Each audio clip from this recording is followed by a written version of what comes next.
আসসালামু আলাইকুম ওয়া রাহমাতুল্লাহ। সুপ্রিয় শিক্ষার্থী বন্ধুরা, ভার্চুয়াল টিচিং একাডেমির বেসিক গ্রামার কোর্সের ক্লাস 6 দ্যাট মিনস ষষ্ঠ ক্লাসে তোমাদের সবাইকে স্বাগতম। সো বন্ধুরা, এই কোর্সের প্রত্যেকটি ক্লাসে আমি ইংলিশের বেসিককে ডেভেলপ করার জন্য যে টপিকগুলো নিয়ে আলোচনা করা দরকার, প্রত্যেকটি টপিক নিয়ে আমি ইনশাআল্লাহ আলোচনা করব।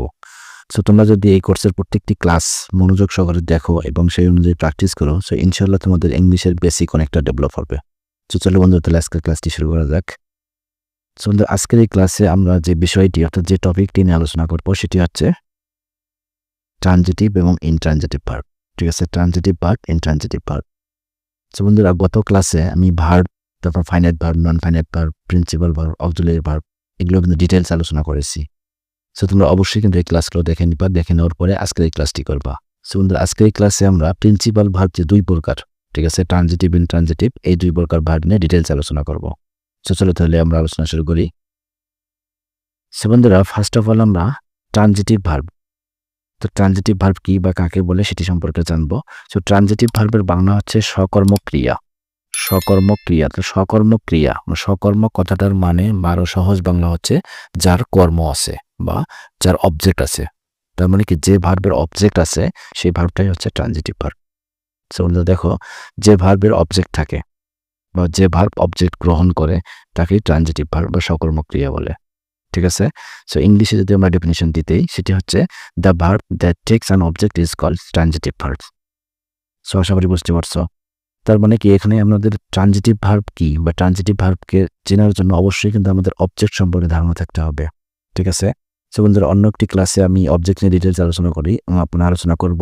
সো তারপরও আমি তোমাদেরকে একটু দেই, মানে ক্লু দেই, এখানে যে অবজেক্টটা কি সেটা একটু বলে দেই।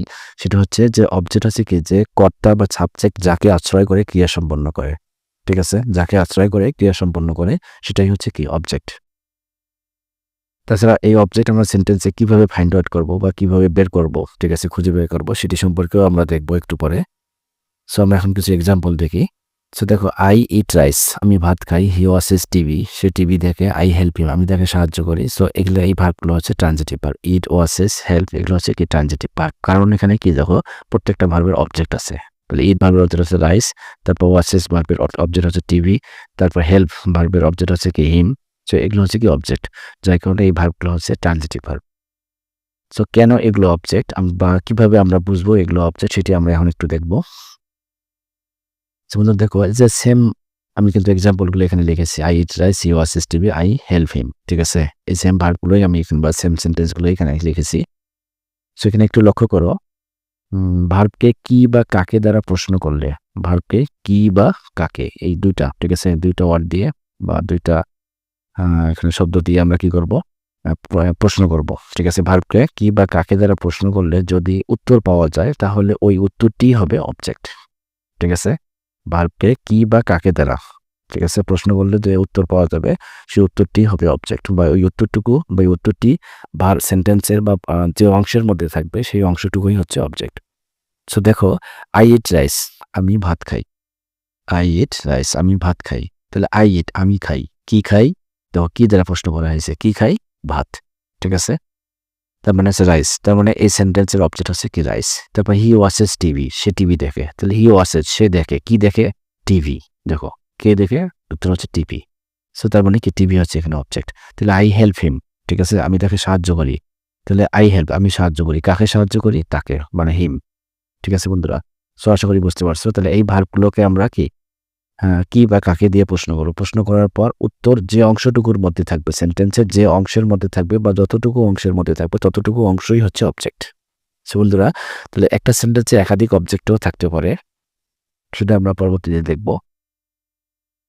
সো বন্ধুরা, এখন আমরা ইনট্রানজিটিভ ভার্ব, ঠিক আছে, ইনট্রানজিটিভ ভার্ব বা অকর্মক্রিয়া, ঠিক আছে, ইনট্রানজিটিভ ভার্ব কি সেটাই আমরা দেখব। তাহলে ইনট্রানজিটিভ ভার্বের বাংলা হচ্ছে অকর্মক্রিয়া। অকর্ম কথাটার মানে হচ্ছে, আরো সহজ বাংলা হচ্ছে যার কর্ম নাই বা যার অবজেক্ট নেই বা যে ভার্বের অবজেক্ট থাকে না। ঠিক আছে, দেখো যে ভার্বের অবজেক্ট থাকে না তাকে বলে কি ইনট্রানজিটিভ ভার্ব বা অকর্মক্রিয়া। সো আশা করি বুঝতে পারছো। সো অবজেক্ট যদি না থাকে তাহলে সেটা হবে ইনট্রানজিটিভ ভার্ব। তাহলে অবজেক্ট আমরা কিভাবে বের করব, একটু আগে যে আমরা দেখলাম ভার্বকে কি বা কাকে দিয়ে প্রশ্ন করব। ঠিক আছে, প্রশ্ন করার পর যদি উত্তর না আসে তাহলে আমরা বুঝবো সেটা হচ্ছে ইনট্রানজিটিভ ভার্ব। সো আমরা কিছু এক্সাম্পল দেখি। দেখো, আই গো টু স্কুল, আমি স্কুলে যাই। ঠিক আছে? The birds fly in the sky, পাখি আকাশে ওড়ে। হি সুইমস ইন দ্য রিভার, সে নদীতে সাঁতার কাটে। সো বন্ধুরা, তাহলে আই গো, আমি যাই। তাহলে আমরা প্রশ্ন করব কি বা কাকে দিয়ে? তাহলে আই গো, আমি যাই। তাহলে আমি কি যাই? এটা কি কোনো প্রশ্ন হলো? না, এটা কোনো প্রশ্ন না। তারপরে আমি কাকে যাই? তার মানে কি দেখো, তাহলে এটাও কিন্তু প্রশ্ন হলো না। তাহলে এই ভার্বকে, গো ভার্বকে কি বা কাকে দিয়ে প্রশ্ন করা যাচ্ছে না। ঠিক আছে? কি বা কাকে দিয়ে প্রশ্ন করা যাচ্ছে না। সো এটি হচ্ছে কি ইন্ট্রানজিটিভ ভার্ব। তারপর দেখো the birds fly in the sky, পাখি আকাশে ওড়ে। ঠিক আছে? পাখি আকাশে ওড়ে। তাহলে দ্য বার্ডস ফ্লাই, পাখি ওড়ে। তাহলে কি ওড়ে? ঘুরে দেখো অ্যান্সারটা কিন্তু আসতেছে বার্ডস এর মধ্যে। তাহলে আমরা তো খুঁজতেছি এখানে অবজেক্ট। তাহলে অবজেক্ট কোন জায়গায় থাকবে? এই ভার্বের এই জায়গাটাতে। ভার্বের পরেই কিন্তু অবজেক্ট থাকে। ঠিক আছে? ভার্বের পরেই তোমার অবজেক্ট বসে। ঠিক আছে? তবে তাই বলে কিন্তু সব সেন্টেন্সে না। ঠিক আছে? সাধারণত আমরা অবজেক্টটা খুঁজবো কোন জায়গায়? ভার্বের পরে। তাহলে দ্য বার্ডস ফ্লাই, পাখি ওড়ে। তাহলে কি ওড়ে? ঘুরে কিন্তু আমাদের অ্যান্সারটি আসতেছে বার্ডস এর মধ্যে, মানে পাখি। কিন্তু পাখি তো আমাদের সাবজেক্ট। ঠিক আছে? পাখি হচ্ছে সেন্টেন্সের সাবজেক্ট। সো তার মানে কি এই সেন্টেন্সে অবজেক্ট নেই, কারণ অবজেক্টটা থাকবে কোন জায়গায়? এই ভার্বের ঠিক এই জায়গাটাতে অবজেক্টটা থাকবে। ঠিক আছে? তার মানে কি দেখো, এই সেন্টেন্সটিতে অবজেক্ট নাই।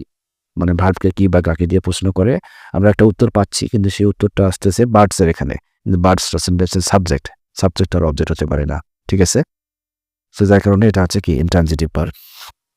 সমুদ্র একইভাবে দেখো হি সুইমস ইন দ্য রিভার, সেই নদীতে সাঁতার কাটে। তাহলে হি সুইমস, সে সাঁতার কাটে। সে সাঁতার কাটে। তাহলে এখানে আমরা কি বা কাকে দিয়ে প্রশ্ন করি, তাহলে সে কি কাটে? ঘুরে কিন্তু উত্তর আসতেছে কি সাঁতার। সে কি কাটে? সাঁতার। তাহলে সুইমস, সাঁতার সুইমস, সুইমস এখানে ভার্ব, কিন্তু আমরা খুঁজতেছি কি? আমরা খুঁজতেছি অবজেক্ট। তাহলে অবজেক্ট কোন জায়গায় থাকবে? তাহলে সুইমস এর পরে থাকবে, মানে এই জায়গার মধ্যে থাকবে। কিন্তু এই জায়গার মধ্যে আমরা কি এই ভার্বটাকে কি বা কাকে দিয়ে প্রশ্ন করে ঘুরে আমাদের উত্তরটা কিন্তু এই ভার্বের মধ্যেই আসতেছে। কিন্তু আমরা খুঁজতেছি যেহেতু অবজেক্ট, আর অবজেক্টটা থাকা দরকার এই জায়গাটাতে ভার্বের পরে পরে, কিন্তু এই জায়গায় যেহেতু অবজেক্ট নাই, তার মানে এটা হচ্ছে কি ইন্ট্রানজিটিভ ভার্ব। সো বন্ধুরা, আশা করি বুঝতে পারছো। সো এভাবে তোমরা বাসায় একটু প্র্যাকটিস করবা। সো প্র্যাকটিস করতে গিয়ে যদি তোমাদের কোনো প্রবলেম হয়, ইনশাল্লাহ আমি তোমরা কমেন্ট বক্সে একটু কমেন্ট করে জানানোর চেষ্টা করবা। আমি ইনশাল্লাহ সেখানে তোমাদের যতটুকু পারি হেল্প করার চেষ্টা করব। সো বন্ধুরা, আজ এ পর্যন্তই। পরবর্তী ক্লাসে আমরা ট্রানজিটিভ ভার্বের যে ক্লাসিফিকেশনগুলো আছে, অর্থাৎ ফ্যাক্টিটিভ, কোয়াসিপেসিভ, রিফ্লেক্সিভ, রেসিপ্রোকাল, এই ভার্বগুলো নিয়ে আলোচনা করব। সে পর্যন্ত যেন আল্লাহ তোমাদের সবাইকে ভালো রাখে। আল্লাহ হাফেজ।